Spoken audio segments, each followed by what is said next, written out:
an original narrative, created especially for shadows of love.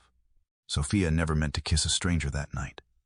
It was pure desperation, a shield against humiliation, when her ex approached with that smug smile. The man in the perfectly tailored suit had simply been standing there, watchful and alone, when she crossed the room and pressed her lips to his in a moment of panic.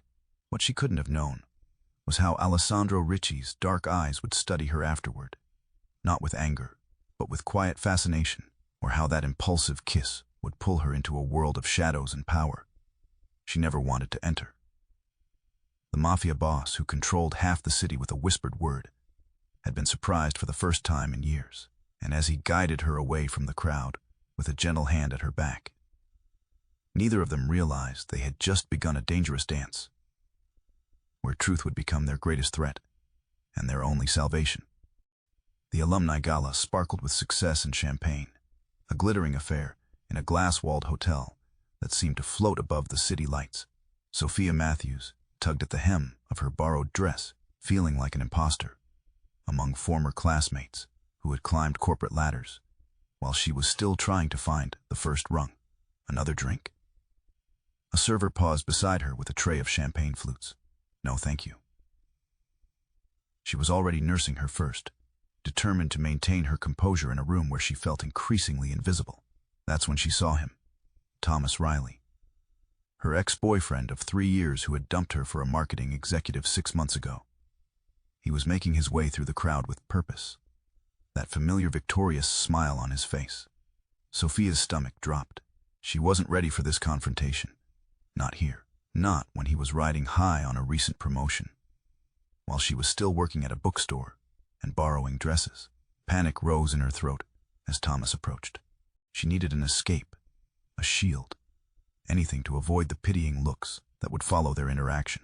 Her eyes darted desperately around the room until they landed on a man standing alone near the bar. He was striking in a way that commanded attention without seeking it. Tall, with dark hair, and a perfectly cut suit that suggested wealth without flaunting it. Unlike the networking crowds, he seemed content in his solitude, observing the room with detached interest. Without thinking, Sophia moved toward him, glass abandoned on a nearby table. Her heart hammered against her ribs as she crossed the floor, her mind racing ahead of her feet. Before she could reconsider, she was standing before the stranger, close enough to catch the subtle scent of his cologne. "I'm sorry," she whispered, and then she took his lapels in her trembling hands and pressed her lips to his.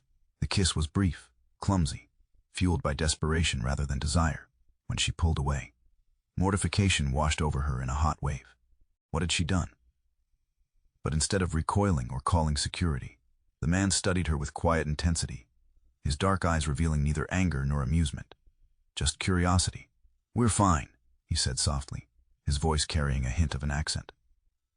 Then, almost imperceptibly, he shifted his stance to place himself between her and the approaching Thomas. "Sophia," Thomas called, faltering slightly at the sight of her with another man.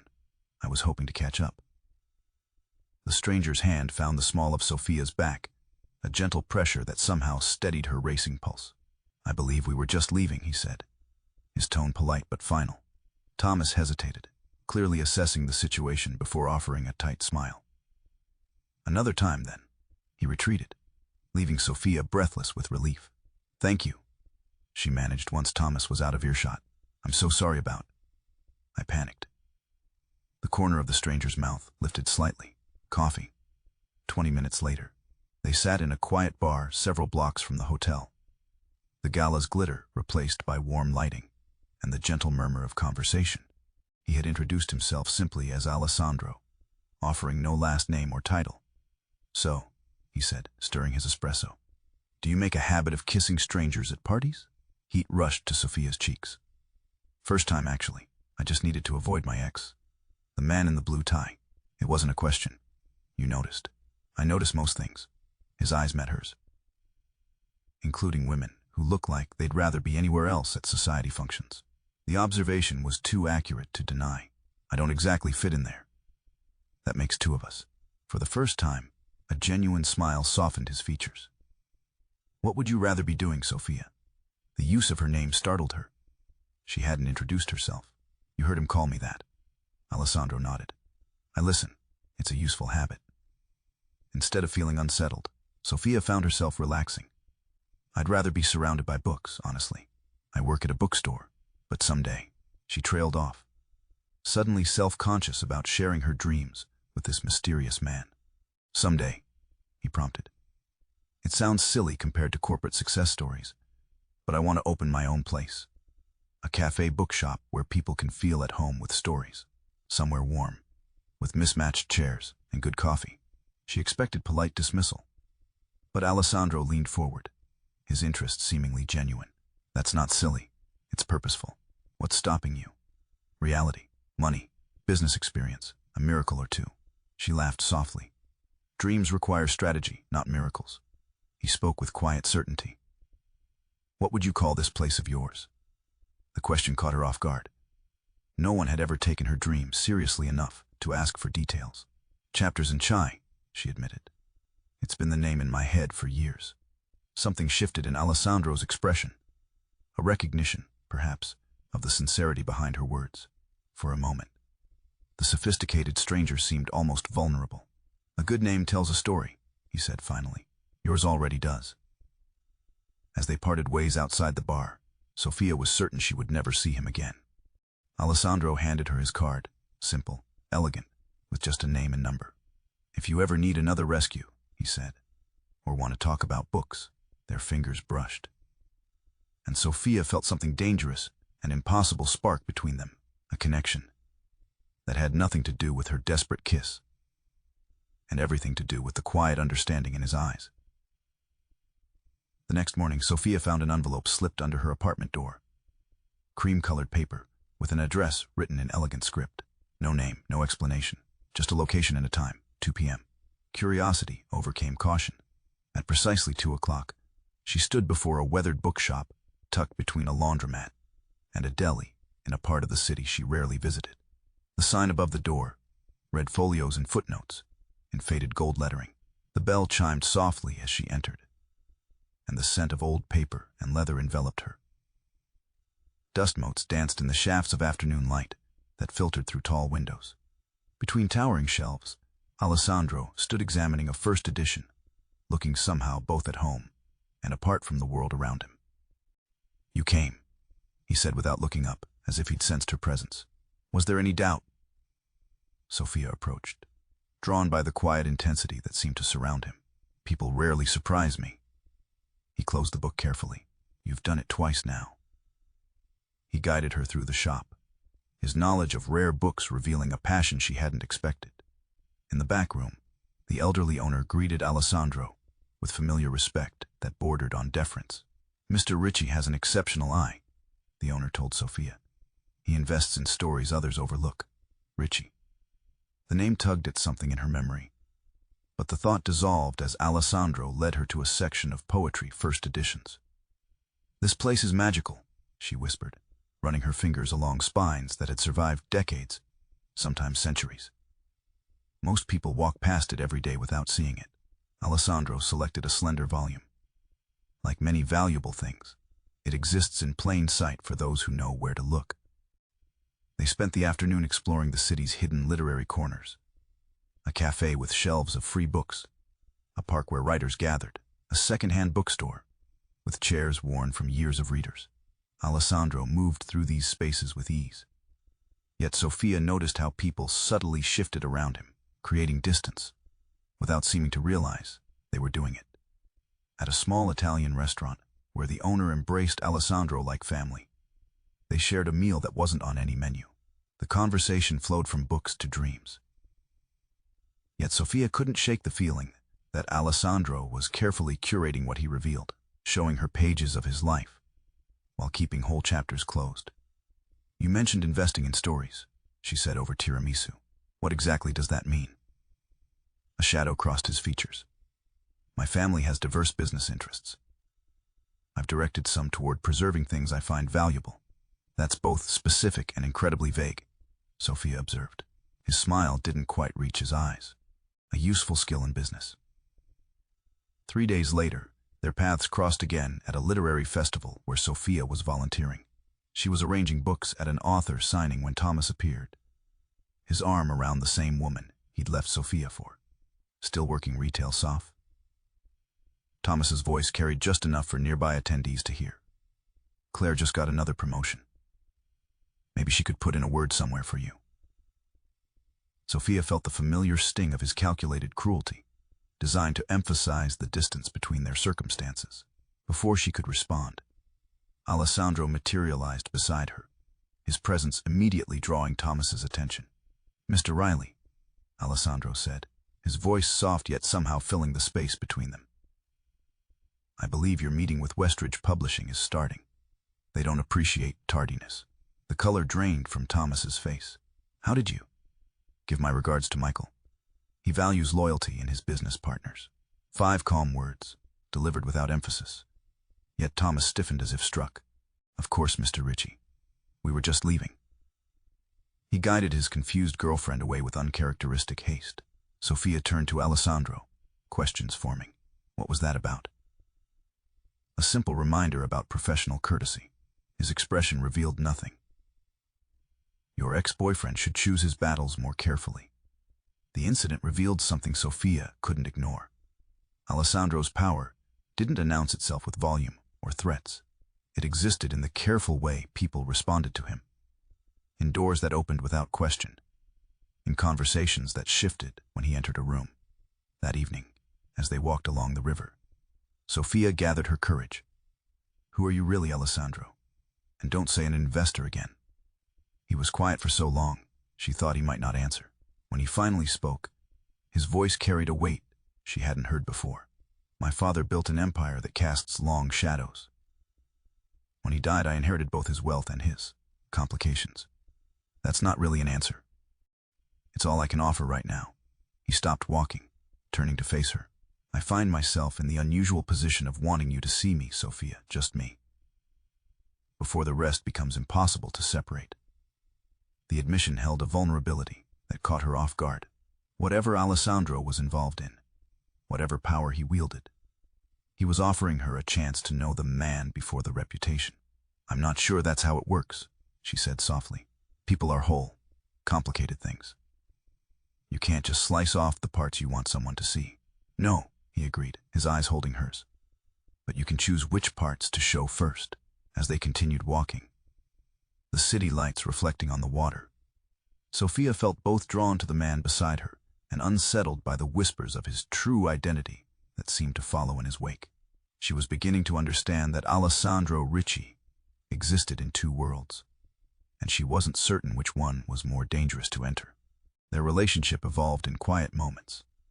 Early morning coffee before Sophia's shifts, afternoons spent in bookshops discussing authors and ideas, evenings in her small apartment, where Alessandro seemed to relax into someone less guarded, more genuine. "You have an impressive collection for such a small space," he observed one evening, examining her overcrowded bookshelves while she prepared dinner. "Quality over quantity." Stirring tomato sauce that filled the apartment with the scent of basil and garlic. "Though I admit I have quantity too. They're well loved." His fingers traced the cracked spine of her favorite novel. "You don't just collect them. You live in them." Rain tapped against the windows as they ate at her tiny kitchen table, the outside world reduced to a gentle backdrop of water and light. Alessandro spoke of his travels, of cities and cultures, but never of business or family. Sophia shared stories from the bookstore, her dreams for chapters and chai growing more detailed with each telling. "You should consider the old West Side district," he suggested, refilling their wine glasses. "The rent is reasonable, and the neighborhood is changing. You could help define it." "You've thought about this." "I think about many things." His eyes met hers across the table. "Lately, most of them involve you." The admission hung between them, honest and unadorned. In the weeks since their first meeting, something had shifted. The mysterious stranger had become someone whose silences she could read, whose rare smiles she could predict. Later, as they sat on her worn couch, the rain still falling outside, Sophia finally asked the question that had lingered between them. "Who are you really, Alessandro?" The sauce simmered on the stove, filling the small space with warmth. No more deflections. He was quiet for a long moment, his profile outlined by the soft lamplight. "My father was Vincenzo Ricci," he finally said, watching her face for recognition. The name registered immediately. Vincenzo Ricci had been a powerful businessman, whose death 3 years ago had made headlines, not just for his vast holdings, but for the persistent rumors of connections to organized crime that had followed him throughout his career. "I see," Sophia said quietly. "Do you?" His voice carried no challenge, only a weary acceptance. "My father built an empire on relationships and leverage. When he died, I inherited a legacy that can't be easily dismantled or abandoned. Are you telling me you're—" "I'm telling you that I was born into a world with its own rules and consequences." He met her gaze directly. "I've spent the past 3 years trying to transform parts of that world while surviving in it. That's still not a clear answer. The clear answer would send you walking out that door." His voice remained steady, but something vulnerable flickered in his eyes. "And I find I'm not ready for that yet." The honesty in his admission disarmed her more than any explanation could have. Whatever Alessandro was involved in, whatever his family name truly meant, he was offering her this much truth. He cared enough to fear losing her. "I'm not naive," she said finally. "I've noticed how people react to you, how doors open, how problems disappear. I just need to know if I'm falling for someone who—" She stopped, realizing too late what she'd revealed. Alessandro moved closer, his hand finding hers. Falling. The tension that had always hummed between them crystallized into something more urgent when he leaned forward. His kiss was nothing like the desperate press of lips at the gala. This was deliberate, tender, a question rather than a shield. Sophia answered by drawing him closer, her fingers threading through his hair as the kiss deepened.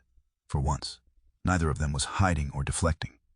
In the quiet of her apartment, with rain creating a cocoon around them, they allowed themselves this moment of honesty. The days that followed took on a dreamlike quality.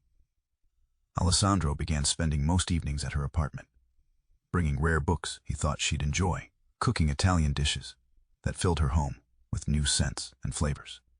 They developed rituals: coffee on the small balcony at sunrise, walks through the park at dusk, conversations that stretched late into the night. He never stayed until morning, always leaving with a kiss and a promise to return. Sophia understood this was part of the boundary he maintained between his worlds, keeping her separate from whatever awaited him in the daylight hours. One night, as they lay tangled together on her couch, a documentary playing unwatched on the television, Alessandro spoke against her hair. "I've never had this before." "What?" she asked, sleepy and content. "Peace." His arms tightened around her. "A place where I'm just a man, not a name or a position." Sophia turned to face him, tracing the line of his jaw with her finger. "Is that enough? Just being a man?" Something like hope flickered across his features. "For the first time in my life, I believe it could be." Neither of them spoke of the future beyond the next day, the next evening together. They existed in a fragile bubble of their own making, reading together, sharing meals, discovering each other's bodies with increasing familiarity. If shadows from Alessandro's other life occasionally darkened his expression or called him away with urgent phone calls, Sophia chose not to press. For these blissful weeks, it seemed enough to exist in their carefully constructed intimacy, postponing the reckoning they both sensed was inevitable. The charity gala was Alessandro's idea, a fundraiser for literacy programs that aligned perfectly with Sophia's passion. "It would mean a lot to have you there," he'd said, his expression unusually vulnerable. After weeks of keeping their relationship private, this would be their first public appearance together. Sophia wore a deep blue gown Alessandro had sent, the first gift she'd accepted from him, and felt, for once, like she belonged in the glittering ballroom of the Metropolitan Museum.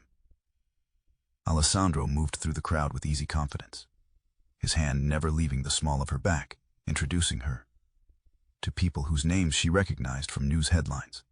"You're quite the mystery, Mr. Ricci," an older woman said, eyeing Sophia with undisguised curiosity.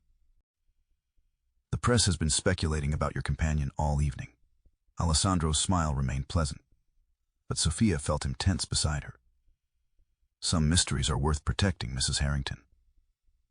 It wasn't until they were preparing to leave that Sophia noticed the photographers gathered outside the museum's entrance. Alessandro immediately guided her toward a side exit, his expression darkening. "Wait here," he instructed, stepping away to speak urgently with a security guard. But it was too late. A flash went off as they emerged, followed by another and another. A reporter called out, "Mr. Ricci, is it true the FBI is investigating your family's connection to the Castelli shipping incident?" Alessandro's face hardened into a mask Sophia had never seen before. His security detail materialized around them, creating a barrier as they moved swiftly to a waiting car. "I'm sorry," he said once they were safely inside, his voice tight with controlled anger.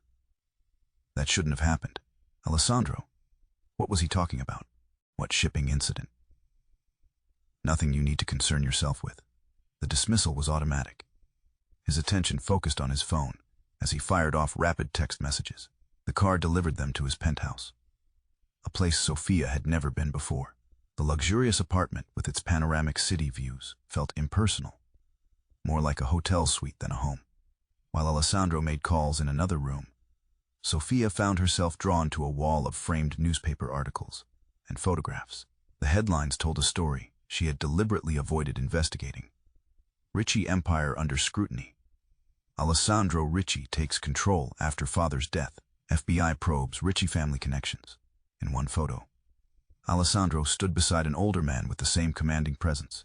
His father, she realized, surrounded by men whose expressions spoke of deference and fear. When Alessandro returned, he found her still staring at the wall. "Now you know," he said quietly. "I've always known there was more to you." She turned to face him. "What I don't understand is why you kept me separate from it all. Was I just some experiment in normalcy for you?" "No." The word was sharp, definitive. "You were the only real thing in my life." "Then why all the secrecy? Why not trust me with the truth?" "Because people who get close to me end up with two choices. They either become part of my world, or they become targets." His control slipped, revealing the strain beneath. "I wanted to give you a different option." Before Sophia could respond, Alessandro's phone lit up with an incoming call. His expression changed as he glanced at the screen. "Turn on the news," he said grimly. The television flickered to life, revealing a late-breaking story. Their photo from the gala was prominently displayed beside the headline. "Reclusive billionaire Alessandro Ricci spotted with mystery woman." The reporter spoke of Alessandro's rumored connections to organized crime, his family's history, and speculation about Sophia's identity. "This is why I kept you apart from my public life," Alessandro said, his voice hollow. "By tomorrow, they'll have your name, your address, your entire history. You should have told me." The betrayal stung more than the exposure. "You should have let me decide if I was willing to accept those risks. Would you have?" He looked at her directly. "If you had known exactly who I am, what my family name really means, would you have let me into your life?" The question hung between them. Impossible to answer honestly. Sophia had fallen in love with the man who discussed books passionately, who cooked pasta in her tiny kitchen, who listened to her dreams, as if they were already realities. But the man before her now, powerful, connected, dangerous, was a stranger wearing a familiar face. "I don't know," she finally admitted. "But you never gave me the chance to find out." The next morning, Sophia woke to find her face on the front page of tabloids. Her phone buzzed constantly with messages from friends, co-workers, even Thomas. The bookstore manager called to say reporters had gathered outside, asking questions about her relationship with the notorious Ricci heir. Alessandro sent cars, offered security, promised to handle everything. Instead of accepting his protection, Sophia packed a bag and went to stay with her sister in another part of the city.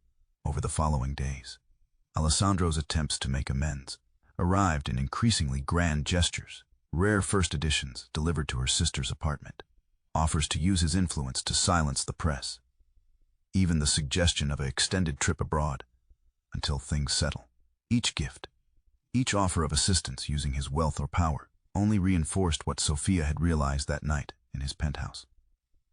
Alessandro believed everything could be managed, controlled, or purchased, including her forgiveness. "I can't be another thing you acquire or protect," she told him during their final phone call. "I need to figure out who I am in the middle of all this, and I can't do that in your shadow." The silence that followed held more truth than anything Alessandro had said before. When he finally spoke, his voice carried the weight of recognition. "I understand." What he didn't say, what Sophia heard clearly in the space between his words, was that understanding didn't mean he was prepared to let her go.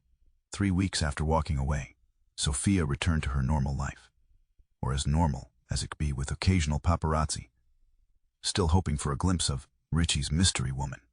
The media frenzy had subsided to a dull roar, but the damage to her privacy remained. She had just started volunteering at a literacy program in an underfunded school, finding purpose in helping children discover the same escape in books that she had always treasured. On her 3rd afternoon there, she looked up from helping a young girl sound out words to find Alessandro standing in the classroom doorway. He was dressed differently, still elegant, but without the imposing formality she was accustomed to. No security detail hovered nearby. He simply waited, watching her work with the children with an expression that contained both longing and uncertainty. When the session ended, Sophia approached him cautiously. "How did you find me?" "I asked your sister." At her surprised look, he added, "Properly in person. No surveillance, no pressure." "She made me wait 3 hours before telling me." "Despite everything," Sophia smiled. "That sounds like her." They walked to a nearby park, the afternoon sun warming the early spring air. Alessandro seemed different, less controlled, more human. When a colleague from the literacy program waved at Sophia from across the green, his friendly smile lingering a moment too long, Alessandro's jaw tightened visibly. "Are you jealous?" Sophia asked, surprised by the unguarded reaction. "Yes." The admission came without hesitation. "Is that what you want to hear?" "That I've spent weeks watching you build a life without me, and it's been..." He stopped, struggling with words that didn't come easily to him. "Difficult. I'm not sure what you expect from me, Alessandro. You kept me in the dark about who you really are, about the risks of being with you. You treated me like something fragile that needed protection, rather than a partner who deserved honesty. You're right." He sat on a bench, eyes fixed on the distance. "I've spent my life controlling variables, managing risks, protecting interests. It's how I was raised, how I survived. Letting someone see all of me, trusting them with every truth. I don't know how to do that."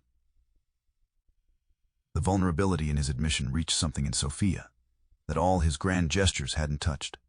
"What do you want now?" she asked, sitting beside him. "A second chance." He turned to face her. "Not with gifts or protection, or anything money can buy. I want to help you build your dream, without my wealth." Sophia studied him, searching for the manipulation behind the offer. "What does that mean exactly?" "It means I have experience in business that could help chapters in Chai become reality. It means I offer my knowledge, my time, my connections, but not my checkbook." His eyes held hers steadily. "You lead, I follow. Your vision, your terms. And if I say no, then I'll respect that decision." The words seemed to cost him. A man unaccustomed to accepting defeat. "But I'm hoping you won't." Over the following weeks, Alessandro proved his commitment in ways money couldn't buy. They met at her kitchen table, where he brought notebooks and market research instead of gifts. He asked questions that sharpened her vision. Profit margins on different products, supplier relationships, licensing requirements, foot traffic patterns in neighborhoods. She was considering. In meetings with potential partners, when suppliers or property managers addressed Alessandro instead of her, he redirected them firmly. "Ms. Matthews is the CEO. These questions should be directed to her. Power, handed back without drama. Respect, given where it belonged." Gradually, Sophia's dream took shape. A business plan, a location in the West Side district Alessandro had once suggested. Design concepts that matched the warm, welcoming space she had always imagined. Each step forward was hers to take, with Alessandro offering guidance rather than solutions. But the financial obstacles remained insurmountable. 3 banks rejected her loan applications, despite solid projections. Her collateral was insufficient, her credit history too limited. The fourth rejection came with professional sympathy from a loan officer who seemed genuinely disappointed to deliver the news. "The numbers are strong," the woman said, closing the folder with a sigh. "But in this economic climate, we need more security." Alessandro, who'd remained silent throughout the meeting, asked for a moment alone with the loan officer. When Sophia questioned him with a look, he simply said, "Trust me, just this once." Outside the glass-walled office, Sophia watched as Alessandro spoke intently, his expression serious but not intimidating. There were no threats, no displays of power, just a conversation between professionals. When he rejoined her in the lobby, his expression revealed nothing. "What did you do?" she asked as they left the bank. "Please tell me you didn't offer to guarantee the loan with your money." "I didn't." He guided her to a bench overlooking the river. "I staked something more valuable, my reputation. I told her that I trust your business with my name. If it fails, the cost is my public credibility."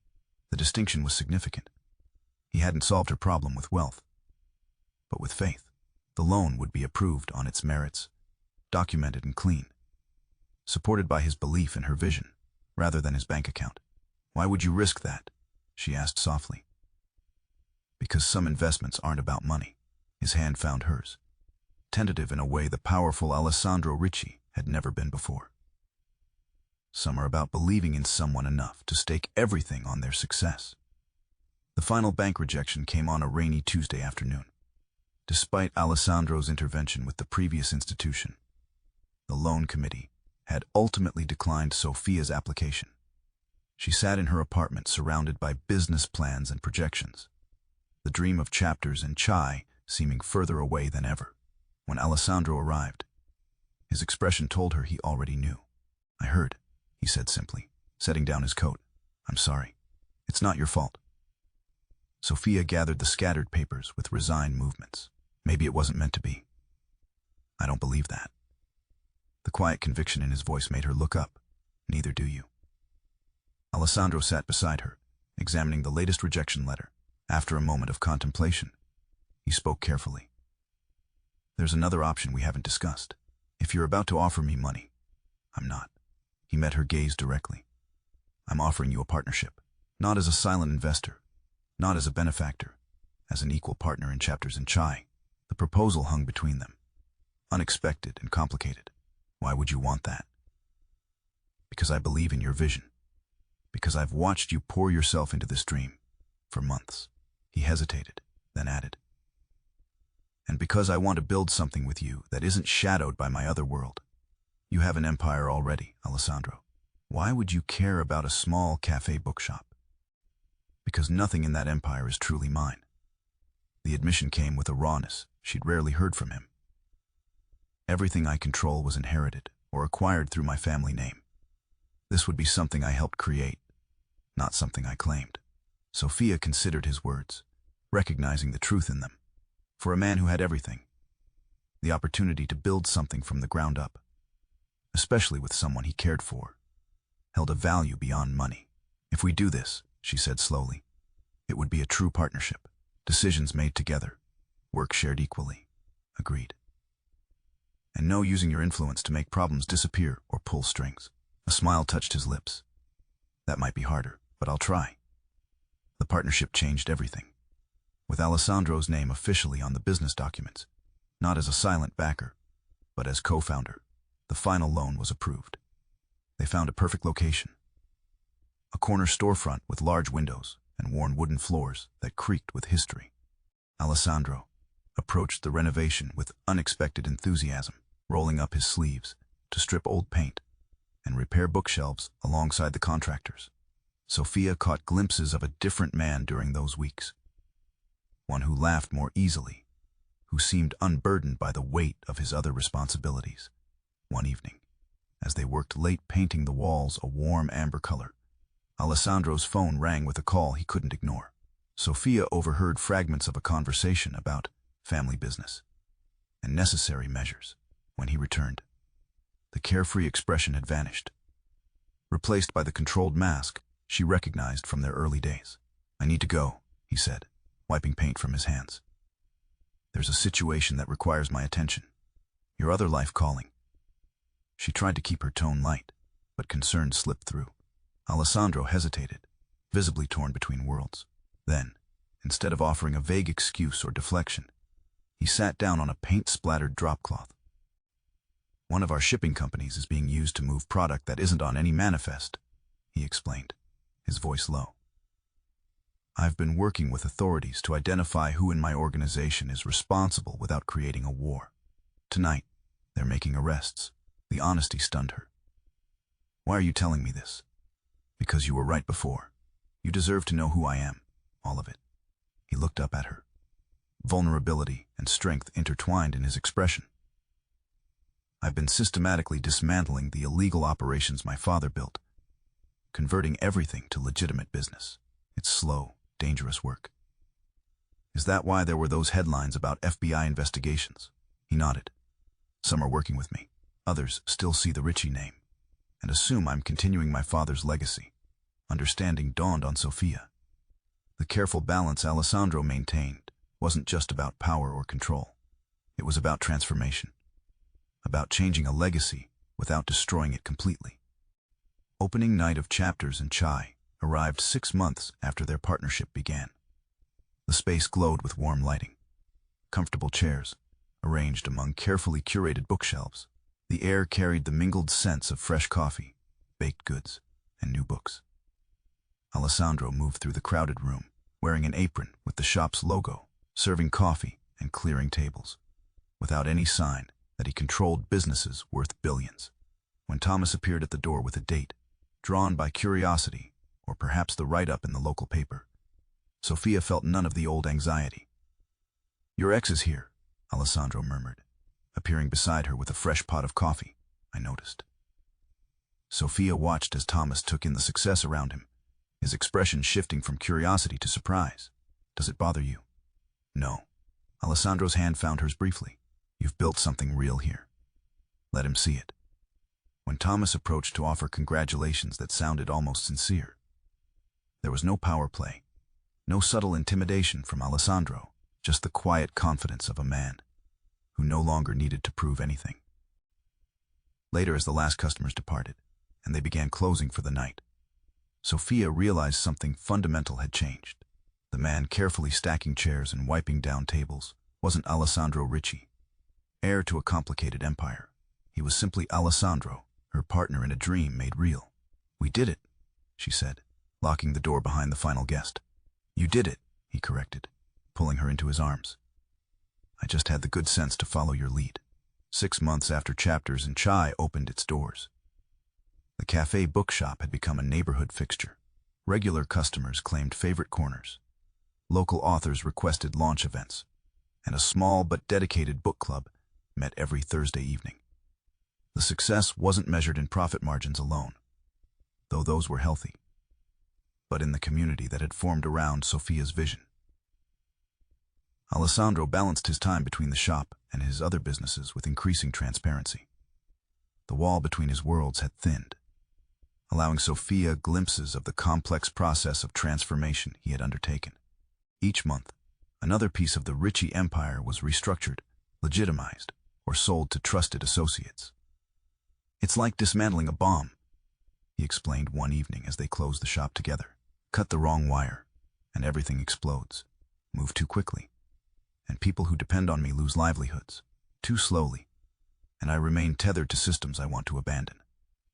"Yet you're doing it anyway," Sophia observed, watching him meticulously balance the day's receipts, a task he insisted on handling personally. "I have motivation now." His eyes met hers with quiet intensity. A future worth building toward. The headlines about Alessandro had gradually shifted in tone, from speculation about criminal connections to coverage of his philanthropic efforts and business innovations. The mysterious girlfriend had become business partner Sophia Matthews, her name mentioned with respect rather than tabloid curiosity. On a crisp autumn evening, Alessandro suggested they close early to watch the sunset from the roof of his building. The city spread before them in a tapestry of lights and shadow, beautiful in its complexity. "I've been thinking," he said, his voice carrying an unusual note of uncertainty, "about what comes next." For the shop, we just started planning the expansion into the space next door. For us. Alessandro turned to face her, the fading sunlight catching the angles of his face. I know my world is still complicated.